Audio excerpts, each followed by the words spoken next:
Screams. Not the kind from fear, from freedom. A black stage, white lights, and in the center, a storm wearing sequins. Fingers blur across a piano like lightning striking wood. A voice erupts, raw, electric, alive. It's not just singing, it's possession.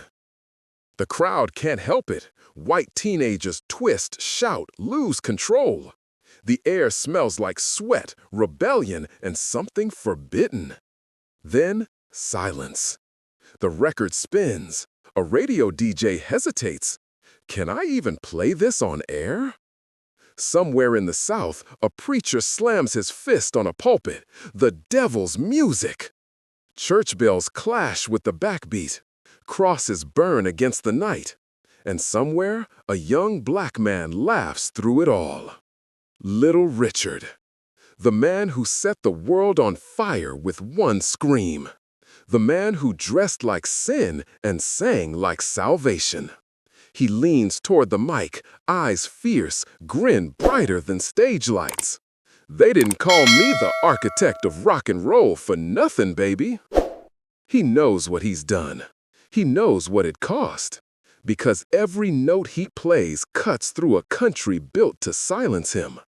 Every chord dares America to dance with the truth it's tried to bury. But behind that wild laugh, a question trembles. A question history still avoids. How could the man who created rock and roll be the one the world tried to forget? The record needle lifts. The crowd fades. Only the echo of his scream remains. A sound too powerful to die, too black to be remembered. America, early 1950s. A land split down the middle, not just by law, but by sound. On one side of the radio dial, white voices crooning soft, safe tunes. On the other, hidden in smoky juke joints and back alleys, a different heartbeat. Drums that shook the floorboards. Voices that rose from pain into joy. Music too raw, too human, too black for the world above to hear. Now, zoom in. Macon, Georgia. A boy named Richard Penniman walking down a dirt road with a song stuck in his chest. He doesn't whisper when he sings, he shouts. He moves like the rhythms inside his bones. But the world around him only hears sin. At home, his father glares. Boy, you're an embarrassment. At school, he shows up with eyeliner smudged on his lashes. The teachers shake their heads. The church lets him sing, but only as long as he hides who he is. Everywhere he goes, someone says the same thing. Too loud. Too strange. Too much. But that's the thing about people who burn from the inside. They can't quiet down. They can only explode. So one night, he runs. No plan, just hunger. He jumps on buses that smell like gasoline and sweat, sleeps under neon lights, eats when he can. The world doesn't see a future star, just another black kid chasing a dream he's not supposed to have. He knocks on every door, record labels, clubs, preachers. Nobody wants him. Too wild, too unpredictable, too real. But then, one night in a rundown club, a tired owner sighs. Play something fast, kid. That's all it took. His fingers slammed the piano like they'd been waiting their whole life for permission. The sound hit the air, reckless, holy, unstoppable. A scream, a rhythm, a gospel fire baptized in sin and freedom. The crowd froze, then erupted. That night, the old order cracked. The sound that would soon be called rock and roll had been born, not in a studio, not in a boardroom, but in the sweat and light of one boy who refused to fit. America didn't know it yet, but the walls of segregation were about to tremble to a brand new beat. Something was about to break. Picture this. A dusty recording studio in New Orleans, 1955. The air thick with cigarette smoke, sweat, and the smell of electricity, like history waiting to ignite. A man steps up to the microphone. Black, slim, eyes blazing. He's got a voice that sounds like thunder and laughter at the same time. He leans in, grins wide, and lets it rip. A wop bop a loo bop a lop bam boom. The sound hits like a lightning bolt. The band freezes for a half a beat, then crashes in behind him. Drums pound, piano slam, the room shakes. And for the first time in recorded history, the world hears rock and roll. Tutti Frutti. 1 minute and 57 seconds of chaos, joy, and revolution. Teenagers start screaming, parents turn down the dial. White America doesn't know whether to dance or to hide their daughters. But they can't stop it. The sound spreads, jukebox to radio, radio to rebellion. Every kid in the country suddenly wants to move like that. That scream, that rhythm, that fire, it changes them. And at the center of it all stands Little Richard, sequined, shining, and absolutely untamed. The son of a Southern preacher, now preaching his own gospel of freedom through sound. He wasn't just breaking musical rules. He was breaking the rules of who was allowed to exist that loudly, that proudly, that free. But freedom has a price. For every stage he conquered, there was a door slammed in his face. TV networks said, "Too flamboyant." Record executives smiled while counting his money, but never gave him the crown. He'd walk into meetings where white men made millions from his songs and still call him boy. Yet his music, his style, was contagious. Elvis Presley borrowed his moves. The Beatles studied his rhythms. The Rolling Stones copied his swagger. They all said it. We wanted to be Little Richard. But when the cameras rolled, America forgot who they were trying to be. Picture him watching from the sidelines. His sound, his scream, his soul, now wrapped in a different color. The world cheered for the imitators while the originator watched history rewrite itself. And still, he smiled. Still, he toured. Still, he shouted that same wild battle cry, not just to entertain, but to exist. Because every note he sang was a declaration of war. Every glittering suit was defiance. Every scream said, "I am here, I am alive, I will not be erased." But in quiet moments, hotel rooms between sold-out shows, headlines filled with other names, you have to wonder what he thought.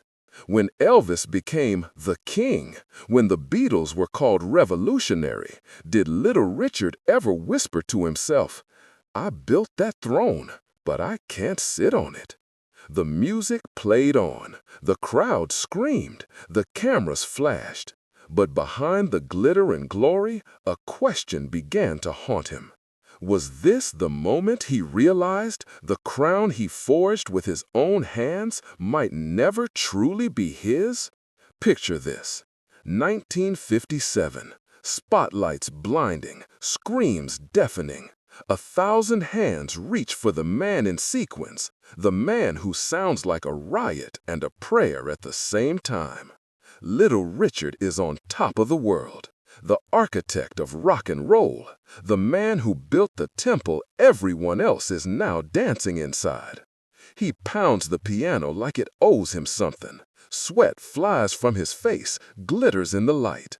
The crowd loses control, black, white, young, old, all melting into rhythm. And yet, behind that wild grin, something's cracking. Something no one can hear beneath the music. Because when the curtain falls, the noise doesn't follow him home. The sequins come off, the stage lights fade. And in the quiet, there's only a man at war with himself. He prays in hotel rooms that smell like champagne and perfume. He stares at his reflection, eyeliner smudged, eyes tired, and whispers, "Am I serving God or the devil?" See, Richard wasn't just fighting fame, he was fighting his soul. Raised in the church, haunted by sin, every time he screamed on stage, he heard a preacher's voice in his head saying, "You'll burn for that sound." And then it happens. A flight to Australia, a clear night, clouds drifting like ghosts below. He looks out the window and sees fire streaking through the sky. A ball of flame tearing across the darkness. To him, it's not just a meteor. It's a message, a warning from heaven. His heart stops. The man who sang louder than anyone suddenly can't breathe. That night, on stage in front of thousands, he drops the mic, walks off. And just like that, the architect leaves his own cathedral behind. He trades sequence for sermons, the stage for a pulpit. He renounces rock and roll, calls it evil, burns his jewelry, buys a Bible. The fans don't understand. The record execs call him crazy. But Richard doesn't care. He's chasing salvation. And while he's gone, something happens. The machine he built keeps running, only now without him in it. His sound, his rhythm, his fire, picked up, polished, and sold to the masses. A safer version, a whiter face. Elvis Presley steps up to the microphone, the cameras roll, and suddenly the world crowns a new king. The man who created the fire becomes the shadow behind it, the inventor turned invisible, the prophet forgotten. But was it stolen or surrendered? Did little Richard lose rock and roll, or did rock and roll lose him? The crowd still screams, the music still burns, but the man who lit the match is gone. Picture this: a stage, a piano, a single spotlight cutting through decades of smoke and memory. The crowd roars, but it's different now. Older faces, faded posters. The teenagers who once screamed his name now bring their children, pointing like pilgrims to a living monument. And there he is, little Richard, still glittering, still laughing, still alive in a way no one else could be. The sequences flash like a shield. The makeup, bolder than ever, hides the ache behind the grin. He hits the piano, and the same wild sound bursts out, the sound that built empires. But listen closer, and you can feel it. Something missing, something stolen. Because when he left, the world didn't wait. It moved on.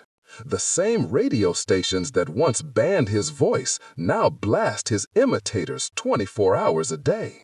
The same record labels that said, "Too black, too loud, too strange," now sell white boys doing his act, clean, polished, profitable. He watches them on TV. The hair, the hips, the fire, all borrowed from him. All rewarded.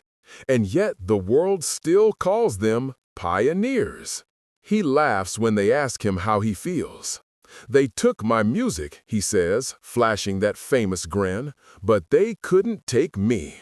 It sounds like victory, but look in his eyes. It's not joy, it's defiance. That laugh isn't lighthearted, it's armor. Because deep down, he knows what it costs to be the first, to be the spark that everyone else gets to carry without getting burned. He broke the sound barrier of race, gender, and fear. And for that, the world both celebrated him and buried him alive. Still, he performs. He spins, screams, preaches, lives. Every note a reminder. You can copy the sound, but you'll never recreate the soul. Under the lights, you see the reflection of every battle he fought. Every church that called him blasphemous, every label that underpaid him, every imitator who wore his crown while pretending they forged it. And yet, somehow, he stands, still dressed for war, still beautiful, still laughing louder than his pain. The piano keys tremble beneath his hands. The crowd rises, and for a brief electric moment, the world remembers who started it all. But when the spotlight fades and the applause dies down, the question lingers, quiet, haunting, unavoidable. Was this the price of being first? Picture this. The lights fade. The crowd hushes. A single spotlight burns down on a man who once set the world on fire, now standing in its glow, older, wiser, unbroken. It's 1986, the Rock and Roll Hall of Fame. A night built to honor legends, the kings, the queens, the architects of a sound that changed the world. Elvis, the Beatles, the Stones, names the world never forgets. And then there's Little Richard. He stands at the edge of the stage, sequins catching the light like shards of memory. He watches as others, his students, his imitators, step up one by one to accept their crowns. Applause, smiles, flashbulbs. They call them innovators, revolutionaries. But Richard just laughs under his breath, because he remembers the nights when white clubs wouldn't let him through the front door, the contracts that robbed him blind, the headlines that called him too loud, too sinful, too strange, the preachers shouting that his music came from hell, and the record labels quietly stealing the fire he pulled from heaven. And now, decades later, the same world that buried him is clapping for his resurrection. Finally, his name is called. The crowd rises, a standing ovation. He steps into the light, and for a moment, it feels like time is trying to make things right. He takes the mic, and then that voice. That same wild, fearless voice that once shook the walls of America cuts through the applause like lightning through glass. They didn't want me to be famous 'cause I was black and gay, but baby, you can't kill the truth. The audience gasps, then roars. Some cheer, some shift uncomfortably in their seats, but he doesn't flinch. Because Little Richard has always been louder than their silence. Flash. Images flicker like film reels behind him. A young Richard pounding a piano in a segregated club. White teens dancing in secret. Police shutting it down. A manager signing a contract that would make someone else rich. Richard laughing anyway, glittering like defiance itself. The memories collide with the moment, and you can see it in his eyes, that mix of pride and pain, recognition at last, but far too late to rewrite the first draft of history. He leans into the mic again, smile sharp as a blade. "You wanted rock and roll?" He pauses, his fingers twitching like they're remembering the keys. "You got it from me." Then silence. A silence so deep you can hear every year of struggle echoing inside it. He stands there, breathing it in. All the applause, all the ghosts. This is not a man begging for acknowledgement. This is a man owning it, reclaiming every stolen note, every erased page, every beat that was his from the start. The music swells. A single piano chord rings out, raw, imperfect, alive. He laughs again, but this time it's not a joke. It's a war cry, a victory scream for every artist who was told they were too much, too black, too gay, too different to matter. And as the lights dim once more, the crowd rises again. Louder this time, certain this time. They finally see the architect standing in his own house. But as the curtain falls, one question lingers in the air. Soft, haunting, electric. How many kings built their thrones on the back of a man the world refused to crown? Picture this, a flicker of film, grainy black and white footage crackling like a ghost remembering itself. Little Richard on stage, drenched in gold, sweat pouring, eyes wild, a blur of sequins and salvation. He's shouting into the mic like he's trying to wake the dead. The piano screams with him. The crowd moves like one body, hypnotized by the fire he lit decades before. Then, a slow fade. The music stops, and what's left is silence. A small grave, plain, humble, a name carved into the stone that once made the world shake. Beside it, flowers, old vinyl records, a folded note that simply says, "Thank you for the music." The camera lingers there, because even in death, Little Richard doesn't rest. He still vibrates in the air, in every guitar riff, every shout, every scream of joy or pain that dares to sound like freedom. He never fit the world they gave him, so he changed the world instead. He was too black for pop, too queer for gospel, too holy for sin, too sinful for heaven. He lived in the space between and built a new universe from the chaos. His voice cracked open America's silence. Before him, the world danced in straight lines. After him, it moved. Every artist who dared to be loud, to be different, to be seen, they're standing on the stage he built with his bare hands and broken heart. From Elvis to Prince, Bowie to Jagger, even punk kids and drag queens owe a piece of their fire to the man who screamed first. But here's the tragedy. History almost buried him under the names of those he inspired. While they were crowned kings, he was still fighting to prove he existed. While the world called others revolutionary, he was still saying, "You got it from me." And yet, that laugh that echoed through chaos and shame, that laugh that said, "I'm still here, baby," it never really went away. Listen closely.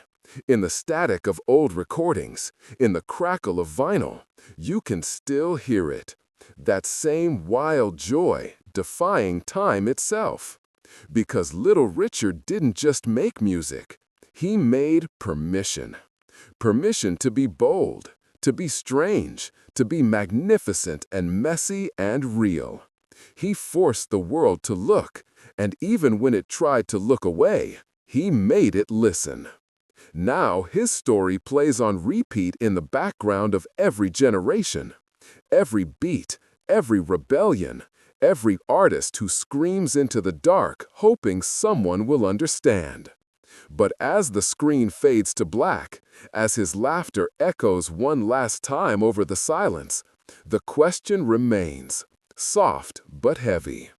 Did humanity really learn to honor the creators before the imitators? Imagine this: a neon stage, lights flash, bass thunders, thousands of bodies move in rhythm. Phones glow like fireflies in the dark, capturing a sound that's older than they realize.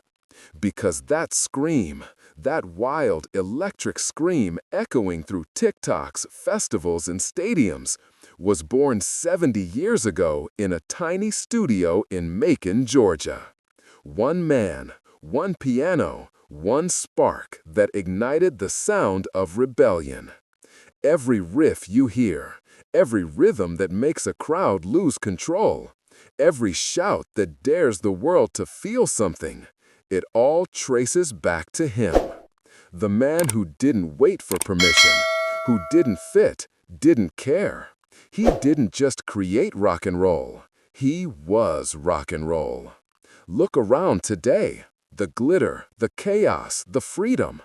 It's his reflection in every beat, every artist, every kid who decides to be loud in a world that demands quiet. The music stops, the lights dim, but his echo, his defiance, still hums beneath the surface of everything we call modern.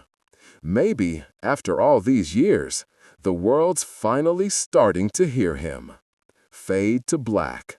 A piano riff cuts through the silence. Long Tall Sally. And just like that, the legend lives.